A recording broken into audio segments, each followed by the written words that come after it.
Hello दोस्तों, मैं आपका बिलाल दुरानी। ये स्टोरी एक इंतहाई खौफनाक, लानतज़दा और रूह हिला देने वाली हॉन्टेड कहानी है जो हैदराबाद के शमशान घाट से जुड़ी है। हैदराबाद का नाम सुनते ही लोगों को बाजार, पुराने किले और रश याद आता है, मगर शहर के एक कोने में एक ऐसी जगह है जहां रात होते ही हवा का रंग बदल जाता है।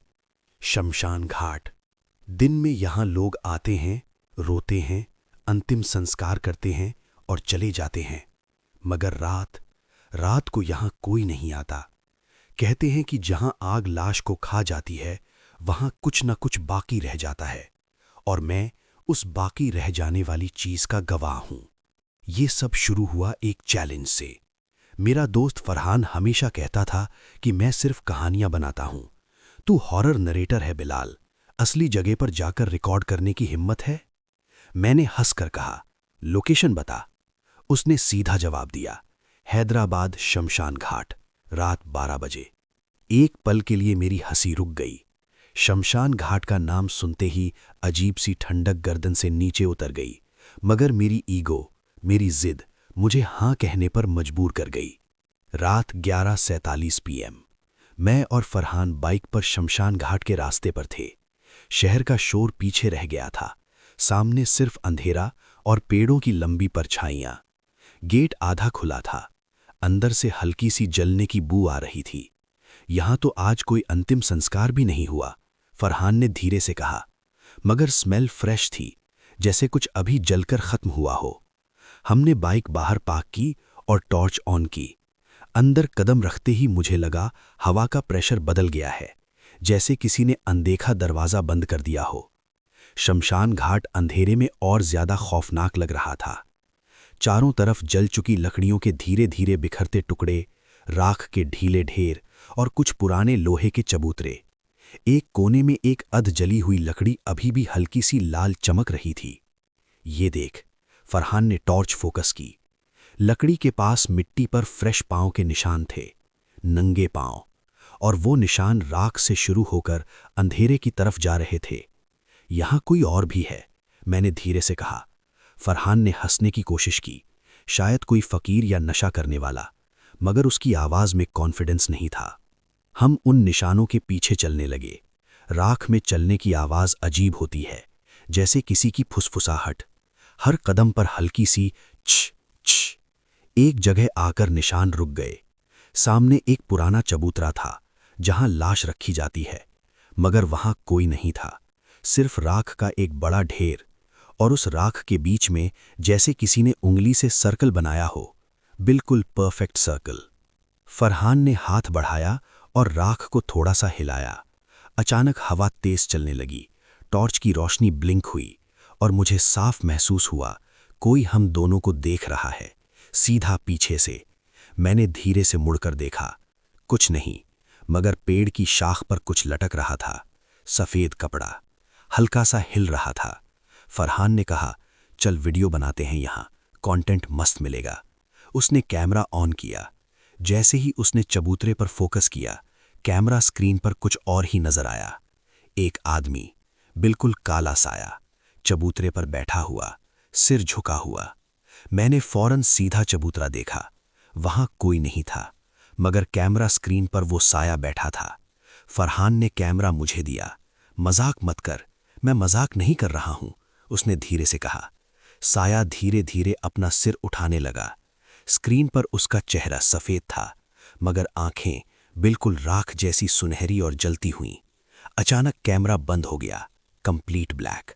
फरहान ने पावर बटन दबाया, नहीं चला।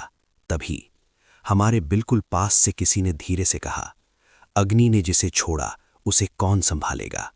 मेरा खून जम गया। ये आवाज इंसान की नहीं थी, जैसे 2-3 लोग एक साथ धीरे से बोल रहे हों। फरहान ने चीख कर कहा, कौन है? जवाब में सिर्फ हवा का जोर से चलना। और फिर चबूतरे के ऊपर की राख धीरे धीरे हिलने लगी, जैसे नीचे से कोई सांस ले रहा हो। राख का ढेर ऊपर उठने लगा। एक हाथ बाहर निकला, मगर ये इंसानी हाथ नहीं था, पूरा काला, जल चुका, मगर जिंदा। उसकी उंगलियों के सिरों पर अभी भी हल्की सी लाल चमक थी, जैसे अंदर से आग जल रही हो। फरहान पीछे हटने लगा, मगर उसका पांव किसी चीज से टकराकर फिसल गया। वो सीधा राख के ढेर में गिर गया और उसका हाथ उस काले हाथ से टच हो गया। उस पल फरहान ने जो चीख मारी, मैं जिंदगी भर नहीं भूल सकता। उसकी चीख में सिर्फ दर्द नहीं था, उसमें डर भी नहीं था, उसमें हैरानी थी, जैसे उसने कुछ ऐसा देख लिया हो जो इंसान को नहीं देखना चाहिए। मैंने उसका हाथ पकड़कर खींचना चाहा, मगर उसकी आंखें मेरी तरफ देखकर फ्रीज हो गईं। उसने धीरे से कहा, बिलाल, ये अंदर से खोखला है। और फिर उसका जिस्म अचानक से ढीला पड़ गया, मगर काला हाथ उसका हाथ छोड़ नहीं रहा था। उस वक्त मुझे समझ आ गया, ये जगह सिर्फ लाशों का नहीं, बल्कि उन चीज़ों का घर है जो आग के बाद भी जिंदा रहती हैं, और हमने उन्हें डिस्टर्ब कर दिया था। राख का ढेर फटने लगा, नीचे अंधेरा था, और उस अंधेरे से कई और हाथ बाहर आने लगे। हर हाथ जला हुआ, हर हाथ में लाल अंगारे जैसी चमक। मैंने पूरी ताकत लगाकर फरहान को खींचना शुरू किया, मगर नीचे से आवाज आई, जो यहाँ आता है वो राख बनकर ही जाता है। और उस पल जमीन हमारे नीचे से धंसने लगी। मुझे महसूस हुआ जैसे राख सिर्फ राख नहीं, बल्कि जिंदा चीज हो। वो नीचे से सांस ले रही थी, हर सांस के साथ वो फूल रही थी, फिर अंदर गिर रही थी, और हम उसके साथ नीचे खींचे जा रहे थे। फरहान! मैंने जोर से चीखा, मगर उसकी आंखें अजीब सी हो चुकी थीं, प्यूपिल फैल चुकी थी, उसका चेहरा सफेद और होठों पर राख लगी हुई। नीचे से जलने की बू और तेज हो गई। एक पल में चबूतरे के नीचे का पूरा हिस्सा टूटकर अंदर गिर गया, और मैं और फरहान सीधा अंधेरे में जा गिरे। मैं किसी सख्त चीज पर गिरा। सांस रुक गई। अंधेरा इतना गहरा था कि टॉर्च की रोशनी भी जैसे हवा में घुल रही थी। मैंने तुरंत टॉर्च जलाई, और जो देखा उसने मेरी रूह हिला दी। हम किसी पुराने तहखाने जैसी जगह में थे। दीवारों पर काली सूत लगी हुई थी, हर तरफ जली हुई लकड़ियों के पुराने ढेर, और बीच में एक बड़ा गोला बना हुआ था राख का। मगर ये नॉर्मल तहखाना नहीं था। यहाँ नीचे डजन्स पुरानी हड्डियां पड़ी हुई थीं, इंसानी, कुछ पूरी कुछ आधी जली हुई। फरहान मेरे पास पड़ा था, मगर वो हिल नहीं रहा था। फरहान उठ! मैंने उसे हिलाकर कहा।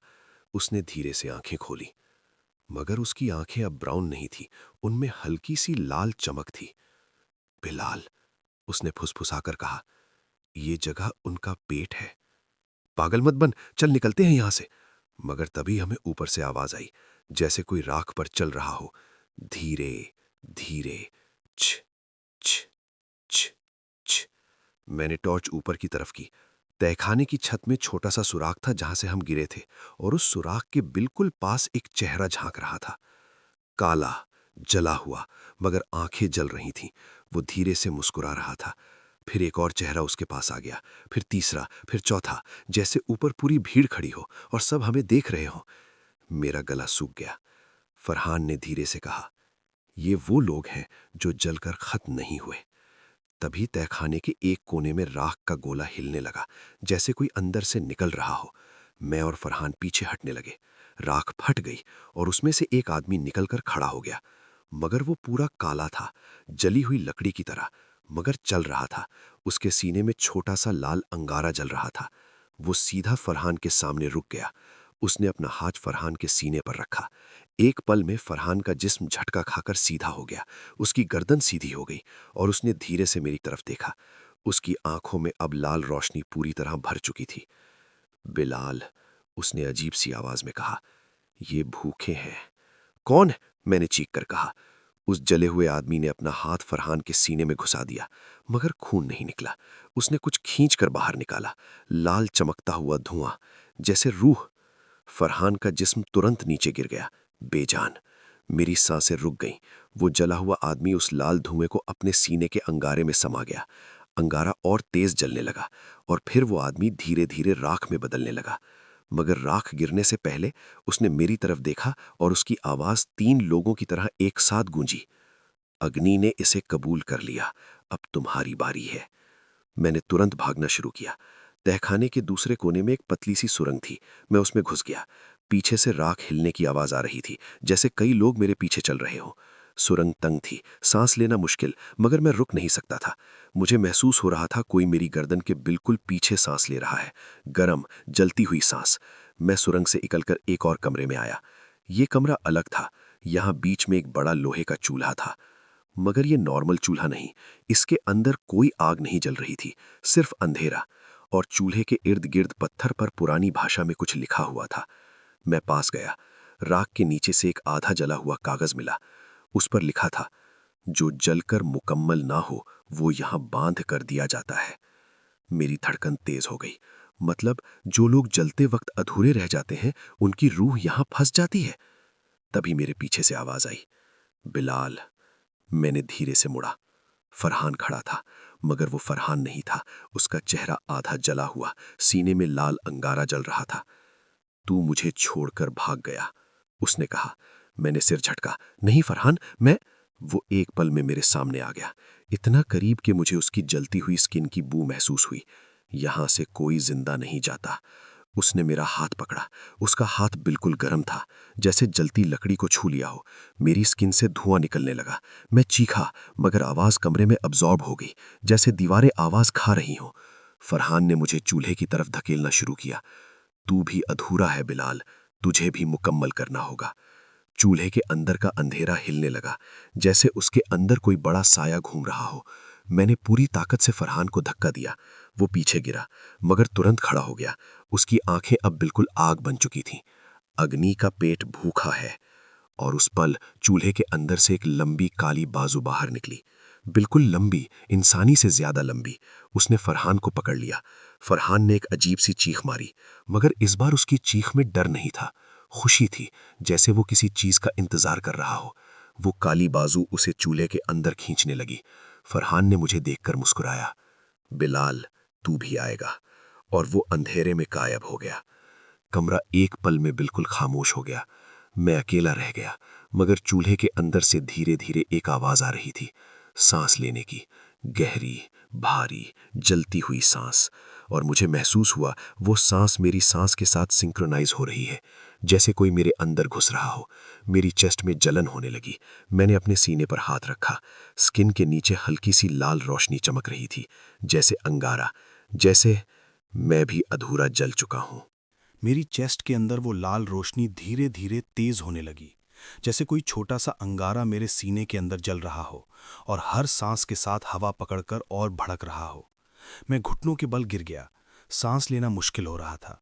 चूल्हे के अंदर का अंधेरा हिल रहा था, जैसे उसके पीछे कोई बहुत बड़ा जिस्म मूव कर रहा हो। फिर आवाज आई, अधूरा, अधूरा, अधूरा। वो आवाज दीवारों से टकराकर मेरे दिमाग के अंदर घुस रही थी। मैंने जोर से अपना सीना ठोकना शुरू किया। बंद हो जा, मैं चीखा, मगर रोशनी और तेज हो गई। मुझे महसूस हुआ जैसे मेरी रिब केज के पीछे कोई चीज रेंग रही हो, जैसे कोई जिंदा चीज मेरे अंदर जगह बना रही हो। मैं दीवार का सहारा लेकर खड़ा हुआ और सुरंग की तरफ भागा। मुझे बस बाहर निकलना था। सुरंग अब पहले से ज्यादा तंग लग रही थी। दीवारों पर राख चिपकी हुई थी, और जब मैं गुजरा तो वो मेरे कपड़ों से चिपक कर अंदर घुसने लगी, जैसे जिंदा हो। पीछे से वही सांस लेने की आवाज आ रही थी, गहरी, भारी, जलती हुई। मैं सुरंग से निकलकर वापस तहखाने में आया, मगर अब वो पहले जैसा नहीं था। हड्डियां गायब, राख गायब, बस जमीन पर गोल दायरे बने हुए थे। हर दायरे के बीच में लाल अंगारा जल रहा था, और हर अंगारे के ऊपर धुआं सा उठ रहा था। उस धुएं में चेहरे नजर आ रहे थे, आधे जले हुए, आंखें खुली हुईं, मुझे देख रहे थे। एक साथ सबने कहा, अग्नि ने तुझे चुना है। मेरा दिमाग सुन्न हो गया। मैंने क्या किया है, मैंने चीख कर कहा। तभी मेरे पीछे से हल्की सी हंसी सुनाई दी। मैं धीरे से मुड़ा। एक बूढ़ा आदमी खड़ा था, सफेद धोती, जली हुई स्किन, आंखें बिल्कुल काली, मगर उसका चेहरा बाकी सबसे अलग था। वो पुराना लग रहा था, जैसे सदियों से यहां हो।